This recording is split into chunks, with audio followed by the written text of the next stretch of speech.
দেশের প্রথম শ্রেণীর কন্টেন্ট ক্রিয়েটর রাফসান্দা ছোট ভাই খাবারের রিভিউ সহ অন্যান্য কন্টেন্ট বানিয়ে বেশ জনপ্রিয় এই তরুণ। কিছুদিন আগে মাকে অডি গাড়ি উপহার দেওয়ায় বেশ সাড়া ফেলেছিলেন তিনি। এরপরেই কেউ একজন তার বাবা মায়ের বিরুদ্ধে 3,15,00,000 টাকার ঋণের খবর সোশ্যাল মিডিয়ায় ভাইরাল করে। এরপর গত মঙ্গলবার নিজের ফেসবুক পেজ থেকে একটা ভিডিও শেয়ার করেন রাফসান। ভিডিওতে বাবা মায়ের ঋণ নেয়ার কথা স্বীকার করেন তিনি। বিষয়টি এখন আদালতে বিচারাধীন দাবি করেন তিনি। সেখান থেকে নির্দেশনা না দেওয়া পর্যন্ত ঋণ পরিশোধ করবেন কিভাবে, কারণ আদালত তো এখনও নির্ধারণ করে দেননি কত টাকা পরিশোধ করতে হবে। ভাইরে, কি লজিকহীন কথাবার্তা!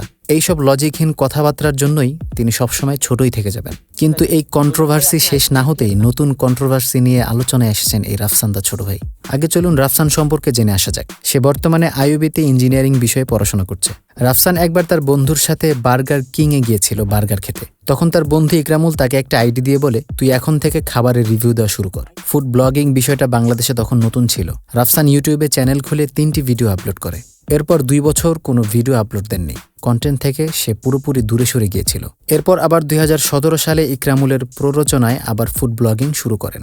খারাপকে খারাপ আর ভালোকে ভালো রিভিউ দেয় বেশ কিছুদিনের মধ্যেই বেশ জনপ্রিয় হয়ে ওঠেন তিনি। রাফসান আন্তর্জাতিক পর্যায়ে নিজেকে রিপ্রেজেন্ট করতে চান। রাফসান 2011 সাল থেকে গেমিং জগতে পা রাখেন তার ভাই নাফিসের মাধ্যমে।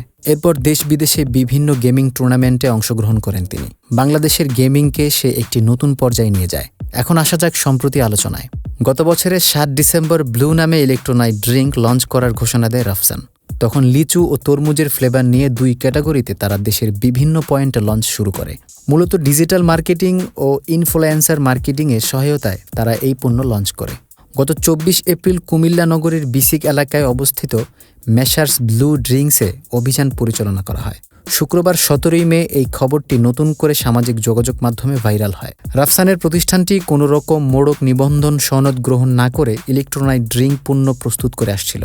এছাড়া কোনো অটোমেটিক মেশিন না থাকার পাশাপাশি নোংরা পরিবেশে নারী কর্মীদের মাধ্যমে কোনো নিরাপত্তা কিংবা ড্রেস কোড ছাড়াই এই ব্লু নামক ইলেকট্রোনাইট ড্রিঙ্কস প্রস্তুত হচ্ছিল। কারখানায় কোনো পরিমাপ যন্ত্র না থাকায় হাতে করে বোতলজাত করা হচ্ছিল এই ড্রিঙ্কগুলো। নিবন্ধন ছাড়াই মোড়কজাত ও বাজারজাত করায় ওজন ও পরিমাপ মানদণ্ড আইন 2018 এর 41 ধারায় 30,000 টাকা অর্থদণ্ড করা হয় রাফসানকে। এ নিয়ে সোশ্যাল মিডিয়ায় তুমুল আলোচনা হচ্ছে।